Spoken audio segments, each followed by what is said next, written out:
આપ સર્વોને હેતપૂર્વક જય શ્રી સ્વામિનારાયણ।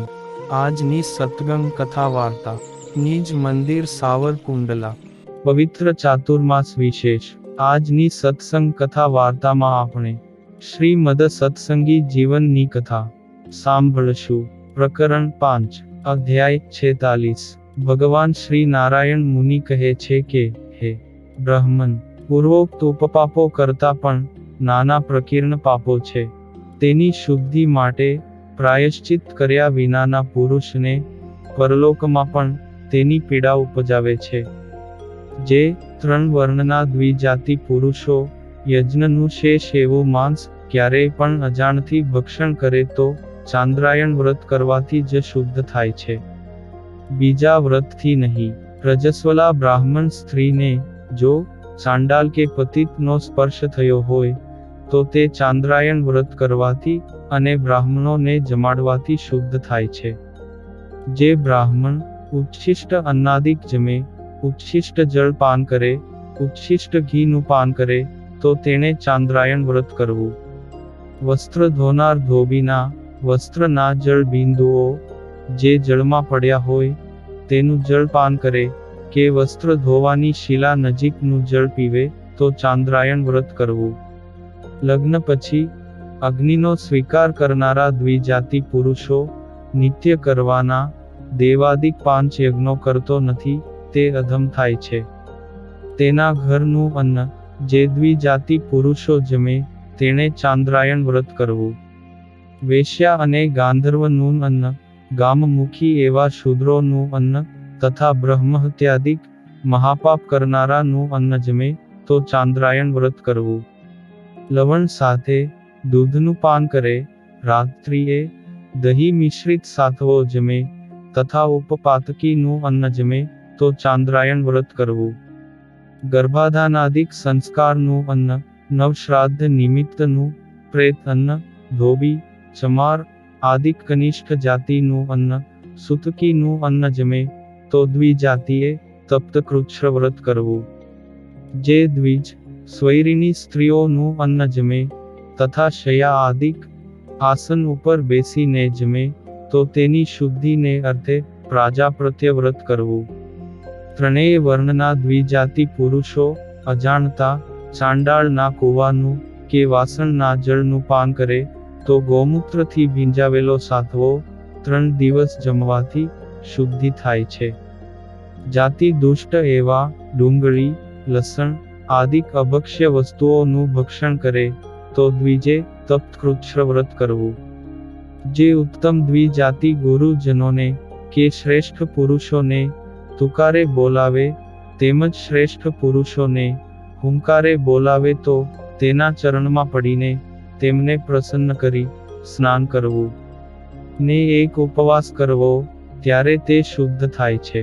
કોઈ પણ મનુષ્યને તૃણથી તાડન કરે અથવા દોરડાથી બાંધે અથવા વાદવિવાદથી જીતીને કુરાજી કરે તો તેમને ફરી પ્રસન્ન કરવાથી શુદ્ધિ થાય છે। દ્વિજાતિ એવા બ્રાહ્મણ, ક્ષત્રિય અને વૈશ્ય યજ્ઞોપવીતને ધાર્યા વિના ભોજન કરે કે મળમૂત્રનો ત્યાગ કરે તો તેને અનુક્રમે 3, 2 કે 1 ઉપવાસ કરવા। આંગળીથી દંત ધાવન કરે, પ્રત્યક્ષ લવણ જમે અને માટીનું ભક્ષણ કરે તો 1 પાદકૃચ્છ વ્રત કરવું। હે વિપ્ર, 10 દિવસ ન થયા હોય તેવી નવી પ્રસૂતા ગાય કે ભેંસ વગેરેના દૂધનું પાન ન કરવું। સ્પર્શ કરવા માટે અયોગ્ય એવા નાસ્તિક કે મ્લેચ્છનો સ્પર્શ, ગધેડાની સવારી, નિર્વસ્ત્ર સ્નાન વગેરે અનેક પ્રકીર્ણ પાપો કહેલા છે। તેનું ગૌરવ અને લાઘવ જાણીને શ્રેષ્ઠ દ્વિજોને પૂછી પોતાના પાપ અનુસારે પ્રાયશ્ચિત કરવું। જેમાં બ્રાહ્મણ કરતા 1 પાદ ઓછું, ક્ષત્રિયોને તેનાથી 1 પાદ ઓછું, વૈશ્યોને તેનાથી 1 પાદ ઓછું, શૂદ્રોને પ્રાયશ્ચિત કરવું। તેમજ ગૃહસ્થ કરતા બ્રહ્મચારીએ બમણું, વાનપ્રસ્થે 3 ગણું અને સંન્યાસીએ 4 ગણું પ્રાયશ્ચિત કરવું। હે વિપ્ર, સર્વે પ્રકારના સૂક્ષ્મ પાપોમાં બ્રહ્મચર્યનું પાલન કરતા થકા એક ઉપવાસ કરવાનું પ્રાયશ્ચિત કરવું. તે પાપનું પ્રાયશ્ચિત શાસ્ત્રમાં જો ન કહ્યું હોય તો તેને પ્રયત્નપૂર્વક દેશ, કાળ, અવસ્થા, શક્તિ અને પાપનો વિચાર કરી તે પ્રમાણે પ્રાયશ્ચિત કરવું. ભગવાનના નામ મંત્રના જપ સહિત જ પ્રાયશ્ચિત કરવું. તેનાથી એ પ્રાયશ્ચિત ફળ આપનારું બને છે અને દેશકાળાદિકજન્ય વિઘ્ન રહિત થાય છે. ભગવાનના મંત્ર જપ રહિતના પ્રાયશ્ચિતથી પાપની અતિશય શુદ્ધિ થતી નથી. તેથી નામોચ્ચારણ સહિત જ પ્રાયશ્ચિત કરવું. વ્રતના આદિમાં, મધ્યે અને અંતે હે નારાયણ, હે હરિ, હે કૃષ્ણ, હે રામ, હે ગોવિંદ, હે માધવ વગેરે ભગવાનના નામોનું ઉચ્ચારણ કરવું. હે વિપ્ર, હવે તમને અતિ અધિક પાપો સંક્ષેપથી કહીએ છીએ. સાક્ષાત ભગવાનના ઉપાસક ભક્તો એવા સ્ત્રી પુરુષોનો દ્રોહ, નિંદા, તિરસ્કાર. ભગવાન કે ભગવાનના ભક્ત એવા જે શિવજી, તેમની નિંદા કરવી. તેમની પ્રતિમાઓનું ખંડન કરવું. શાલિગ્રામ કે જ્યોતિર્લિંગની અવગણના કરવી. વેદનું ખંડન કરવું. બ્રહ્માદિક દેવો, વિપ્ર, ગાય, તીર્થ અને દ્વારિકા આદિક તીર્થોની નિંદા કરવી. અનાથ પ્રાણીઓ તથા પતિવ્રતા નારીનો દ્રોહ કરવો વગેરે અતિ અધિક પાપો કહેલા છે.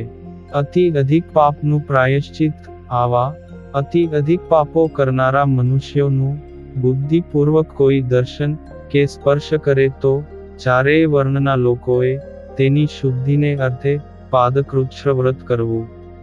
હે વિપ્રવર્ય, સંતો કે મહર્ષિઓએ કોઈ પણ ગ્રંથમાં પ્રાયશ્ચિત કર્મથી આ પાપોનું નિવારણ કહ્યું નથી. આવા અતિ અધિક પાપ કરનારા પુરુષો જેનો અપરાધ કરે તો તેમને પ્રસન્ન કરવાથી જ તે પાપની શુદ્ધિ થાય છે, પરંતુ અન્ય કોઈ ઉપાયથી નહીં. આ અત્યાધિક પાપને બીજો કોઈ જાણી જાય તો તેનું પૂર્વક પ્રાયશ્ચિત કરવું. અને જો કોઈએ ન જાણ્યું હોય તો પોતાની શક્તિ અનુસારે જપ અને દાન દ્વારા શુદ્ધ થાય છે.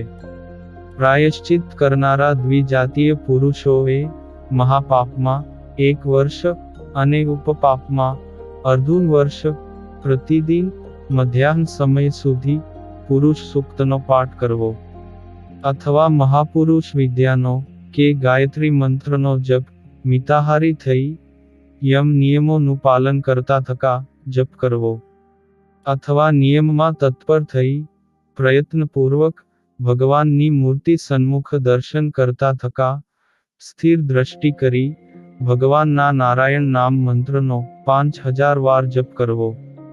બુદ્ધિમાન પુરુષોએ પોતાના પાપનું ગૌરવ અને લાઘવ જોઈ એકાગ્ર ચિત્તે નિયમમાં તત્પર થઈ યોગ્ય સમય સુધી પ્રાયશ્ચિત કરવું. આ પ્રમાણે અતિ અધિક પાપોનો પ્રાયશ્ચિત વિધિ સંક્ષેપથી કહ્યો. આ પ્રાયશ્ચિતનો વિશેષ વિધિ ઋષિ મુનિઓએ અન્ય ગ્રંથોમાં બહુધા કહ્યો છે. તે પ્રમાણે મનુષ્યો આ લોકમાં જે પ્રાયશ્ચિત કરે તેનું ફળ પરલોકમાં કે યમપુરીમાં ભોગવવું પડતું નથી. જો કોઈ પાપ કરીને પ્રાયશ્ચિત ન કરે તો ધર્મિષ્ઠ રાજાએ તેની પાસે પ્રાયશ્ચિત કરાવવું. કારણ કે રાજા છે તેને જ સર્વના રક્ષક કહ્યા છે. બ્રહ્મચારી, વાનપ્રસ્થ, સંન્યાસી અને ભગવદ ભક્ત ઉપર રાજાની આજ્ઞા પ્રવર્તતી નથી. તેથી તેમણે ભયથી પોતે કરેલ પાપનું પ્રાયશ્ચિત કરવું.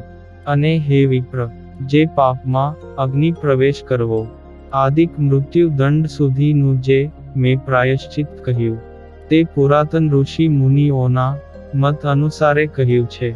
હે વિપ્ર, તે સ્થળે જ્યાં સુધી જીવે ત્યાં સુધી તપ કરવાનું જાણવું. આત્મઘાત દોષરૂપ હોય ને કળિયુગ હોવાથી તપ જ હિતકારક કહ્યું છે.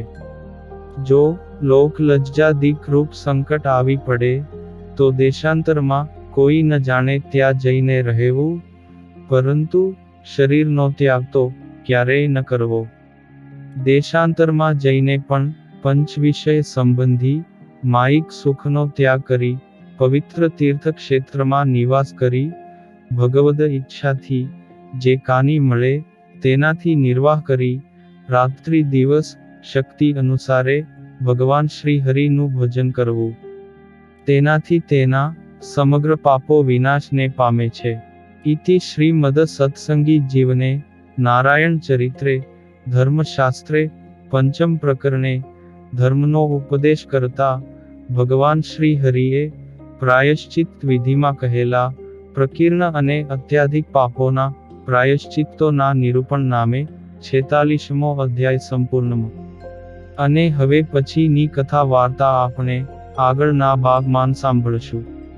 અત્યારે આપ સર્વોને ભાવથી જય શ્રી સ્વામિનારાયણ.